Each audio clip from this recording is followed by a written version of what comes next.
புரிடை தூரம் 0.5 மில்லிமீட்டர் வட்டப்பிரிவுகளின் எண்ணிக்கை 50 கொண்ட நுண்மானி திருகுக்கான சோண்டினை பயன்படுத்தி உலோக கோலம் அளவீடு பெறப்பட்டது. கோலத்தின் அளவீடு என்னென்று கேட்குறார். ஓகே, இதுதான் வலிமையான டேட்டாஸ். அவங்க இருந்து இழிவெண்ணிக்கையை சொல்லலாமே. ஸோ இழிவெண்ணிக்கையை கால்குலேட் பண்ணி காட்டுன தேவையில்லை, நான் நேரடியாக யூஸ் பண்ணுறேன். பெரிய பிள்ளைகளாக மூவ் ஆகும். ஸோ எல்சி என்பது 0.01 மில்லிமீட்டர்னு தெரியும்.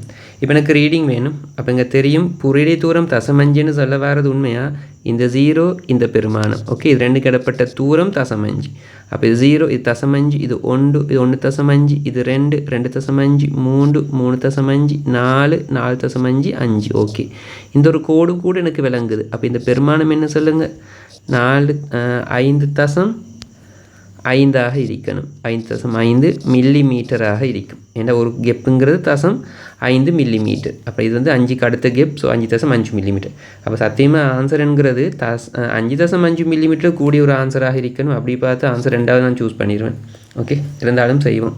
திரும்பவும் இதில் பொருந்துறது திரும்ப வாசிப்பு எடுக்கிற நேரம் 5.5 மில்லிமீட்டர் ப்ளஸ் எல்சி தர 0.01 மில்லிமீட்டர் தர பொருந்துகிற வட்டப்பிரிவுடைய எண்ணிக்கை. இது 10வது பிரிவு 11 12வது பிரிவு பொருந்துகிறது. அப்போ திரும்ப எனக்கு என்ன வரும்? எல்சி தர பொருந்தும் வட்டப்பிரிவுடைய எண்ணிக்கை 12. ஆகவே ஃபைனல் ஆன்சர் 5.5 மில்லிமீட்டரோட 0.12 மில்லிமீட்டரை எட் பண்ணணும்.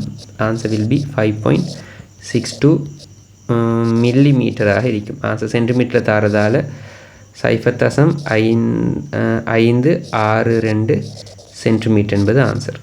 Okay, right. 7வது கேள்விக்கு வாங்கும். இயங்கும் உடல் தொடர்பான கதி ஒத்த நேரம் தொடர்பான தரவுகள் கீழ் தரப்பட்டுள்ளது. இவ்வுடல் 1 மில்லிமீட்டர் தூரம் செல்வதற்கு பொருத்தமான தரவு எது? கேள்விகளை கொஞ்சம் மாறா வேகம் ஆறுமுகம் சொல்லலை. அப்போ நம்ம ஜஸ்ட் இது ஒரு மாறா வேகம் என்ற மாதிரி மாறா கதி என்ற மாதிரி சூஸ் பண்ணுறேன். ஸோ SMN/UT என்ற ஃபார்மெட்டுக்கு வருவோம். ஓகே, எனக்கு எஸ் என்பது 1 மில்லிமீட்டர்னு தந்துட்டார். இதுக்கு ரிலவெண்ட்டான யூ பெருமானங்களும் டைம் பெருமானங்களும் தந்திக்கிறார். ஸோ எதை நீங்கள் அரேஞ்ச் பண்ணி எந்த ஆன்சர் வருமென்று பார்க்குறீங்க. ஓகே, அப்படி நீங்கள் ஒவ்வொன்றாக அப்ளை பண்ணி தான் பார்க்கணும். ஸோ அப்போ அந்த இப்போ நான் ஃபஸ்ட் ஆப்ஷனை மட்டும் செஞ்சு பார்க்குறேன். இப்போதைக்கு முதலாவது யூக்கு பதிலாக 10 மைக்ரோமீட்டர் தாரான். உங்களுக்கு தெரியும் மைக்ரோமீட்டரை மில்லிமீட்டராக மாற்ற என்ன செய்யணும்? 10⁻3. ஓகே, இதுவாக இருக்கும். இத்தனை இது மில்லிமீட்டர் per செகண்ட் ஸ்பீடாக இருக்கும். இந்த கன்வர்ஷன் செஞ்சு பாருங்கள். நேரம் என்பது 100 செகண்ட். ரைட். ஓகே, அப்போ எனக்கு இங்கே 1 2 3 இதோட கேன்சல் ஆகிரும். செகண்ட் -1 செகண்டோட கேன்சல் ஆகிரும். ஸோ எனக்கு 1 மில்லிமீட்டர் என்பது ஆன்சராக வரும். ஸோ ஆன்சருங்கன்னா ஃபஸ்ட் ஆன்சர். நீங்கள் இதே மாதிரி அடுத்த அலகுகளை ஒரு அரேஞ்ச் பண்ணி செஞ்சு பாருங்கள். ஆன்சர் வரதான்னு பாருங்கள். ஓகே, ஆன்சர் கான்ஃபிடென்ட்டாக ஃபஸ்ட்டுக்கே வரதால நான் மற்றதுக்கு டைம் கொடுக்கல. ஸோ செஞ்சு பாருங்கள். 8வது கேள்விக்கு வாங்கும். பி எனும் புள்ளியில் உள்ள பந்து ஒன்று கிடையுடன் 45 பாகை சாய்வில் உதயப்படுகிறது. அதி உயர் புள்ளியை 2 செகண்டில் அடைகிறது. இம்பார்ட்டன்ட், இது 2 செகண்டில் அடைகிறது. பந்து அடையும் அதி உயரம் நம்ம வளமையாக கேபிள் H என்று சொல்லுவோம். கிடைவீச்சு கேபிள் R என்று சொல்லுவோம் என்பவற்றை சரியாக வகை குறிப்பது. ஓகே, இப்போ என்னென்றால் உங்களுக்கு தெரியும் கிடையோட ஒரு துணிக்கை 45 பாகையில் எரியுது. நான் வேகத்தை U எடுக்கிறேன். அப்போ இது T=0. இது அப்படியே போயிட்டு வந்து தரையில் விழப்போகுது. ஓகே, இந்த டொப்புக்கு போகிறதுக்கு அடுத்த நேரம் T=2 செகண்ட் தந்துட்டார். அப்போ திரும்பி தரைக்கு வர எவ்வளோ டைம் எடுத்திருக்கும் என்றால் 4 செகண்ட் வந்து இருக்கும். ஓகே, இப்போ நிலைக்குத்து கூறு என்னவாக இருக்கும் என்றால் ஏதோ ஒரு வேகத்தோடு எரிஞ்சது 2 செகண்டில் நிலைக்குத்து வேகம் 0 ஆகுது. ஏன்? அது உயரம் 2 செகண்டில் அடையப்படுது. அப்போ சத்தியமாக எரியப்பட்ட வேகம் 20 மீட்டர்/செகண்டாக இருக்கும். அப்போ ஒரு செகண்டில் 10 போகும், அடுத்த செகண்டில் 0 போயிடும். 45 பாகை என்பதால் இங்கே கிடை வேகம் கூட அதே 20 மீட்டர்/செகண்ட் பெருமானமாக இருக்கும். ரைட். அப்போ இப்போ எனக்கு கேள்வி, இந்த அதி உயரம் கேபிட்டல் H நீ ஒன்று ஃபார்முலாவுக்கு போங்க, இல்லாட்டி தெரியும் 20 மீட்டர்/செகண்ட் எரிஞ்சால் முதலாவது செகண்ட் அது 15 மீட்டர் போகும், ரெண்டாவது செகண்டுக்கு அது 5 மீட்டர் போகும். ஸோ மொத்தமாக 2 செகண்டில் 20 மீட்டர் போகும். கிடைவேகம் மாறாது. ஒரு செகண்டுக்கு 20 மீட்டர் என்றால் சரி 4 செகண்டுக்கு எவ்வளவு தூரம் போகும்? ஒரு செகண்டுக்கு 20 மீட்டர். ஸோ 4 செகண்டுக்கு 80 மீட்டர் போகும். ஸோ ஆன்சர் இதுவும் ஃபஸ்ட் ஆன்சர் வரணும். ஓகே, 8வது 9வது கேள்விக்கு வாங்க. ஓய்விலிருந்து ஒரு உடலின் இடப்பெயர்ச்சி வேகம், இது உண்மையாக இடப்பெயர்ச்சி வேகம் S versus V கிராஃப் என்று தரணும். சரி, அதாவது இடப்பெயர்ச்சி வேக வரைவு கீழ் தரப்பட்டுள்ளது. தொடர்ச்சியான இயக்கத்தில் 6 முடுகளுடன் ஆன இயக்கத்தை வகை குறிப்பது. ரைட், இதுலேயும் நீங்கள் இம்பார்ட்டன்ஸ் கொடுங்க. ஆரம்பத்தில் ஓய்வில் இருக்கிற இந்த வேர்ட் முக்கியம் எனக்கு.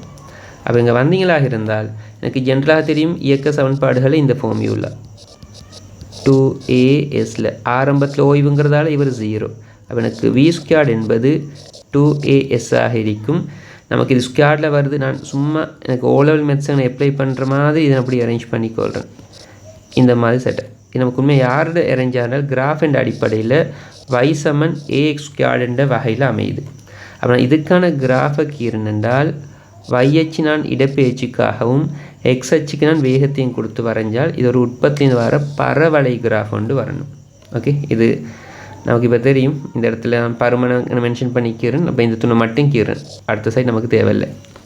ஆனால் கேட்கப்பட்ட கிராஃப் வந்து y அச்சில் v வரணும், x அச்சில் s வரணும். அப்போ எப்படி வரும்? இந்த கிராஃபில் பேட்டர்ன் 0ல் தொடங்கி s பக்கம் திரும்புது. அப்போ இங்கேயும் 0ல் தொடங்கி s பக்கம் திரும்புகிற மாதிரி இந்த கிராஃபில் அச்சுக்களை அரேஞ்ச் பண்ணி கிராஃபை கன்வெர்ட் பண்ணி விட்டேன், கொஞ்சம் மாற்றி விட்டேன். அப்போ நமக்கு என்ன வரும் என்றால் ஆன்சர் இந்த பேட்டர்ன் 2வது ஆன்சர் வரணும். ஸோ 9க்கு செகண்ட் ஆன்சர். 10வது கேள்வி. 2 உடல்கள் ஒரே வேகத்துடன் α, 90 - α எனும் எரியல் கோணத்துடன் சமமாக எரியல் வேகத்துடன் எரியப்படுகிறது. இங்கே கொஞ்சம் இஷ்யூ இருக்குது. அவன் கிடையோட கோணம் சொல்கிறானா நிலிகுத்தோட கோணம் சொல்கிறானாண்டு. நாங்கள் வளமையாக கிடையோடு எடுக்கிறதால α கிடையோடு எடுக்கிறேன். ஒரு துணிக்க ஒரே வேகம் யூவோடு. இன்னொரு துணிக்கு என்ன செய்யப்படுதுனால் அதே மாதிரி கிடையோட 90 - ஆல்ஃபாவில் எரியப்படுகிறது. அதே வேகத்தோட சமமான எரியல் வேகத்துடன் எரியப்படுகின்றன.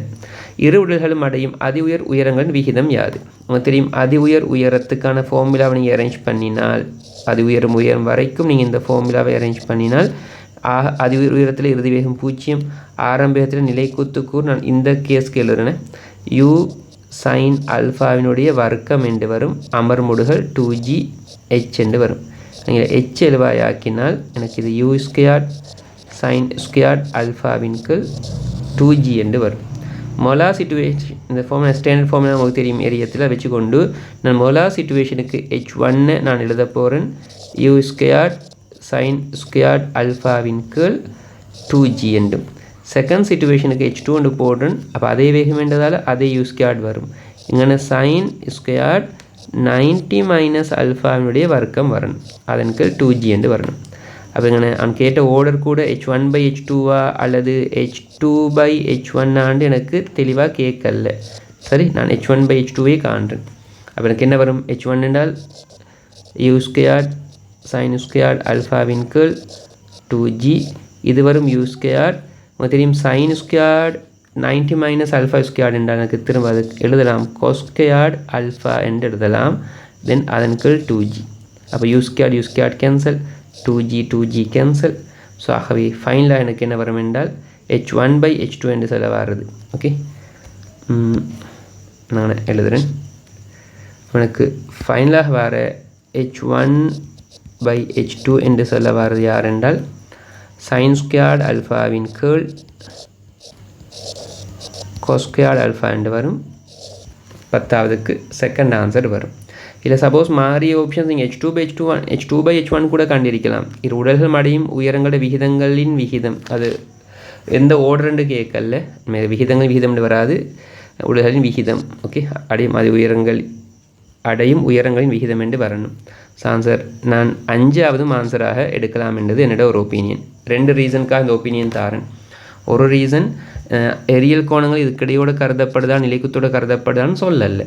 அது வளமையாக செய்வோம் என்பது நாம் தான் எடுத்து செய்கிறோம். பட் கேள்விகளை கன்ஃபியூஷனாக கூட தந்திக்கலாம். ஸோ நான் இதுக்காகவும் நான் 5வது வரலாம் என்று சொல்கிறேன். அட் சேம் டைம் இந்த ஆர்டர் h1/h2 ஆண்டு சொல்லலை. ஸோ ஆகவே 5வதும் வரலாம் என்று தாரேன். பட் ஸ்கீம் ஆன்சர் 2 நினைக்கிறேன். Okay, right.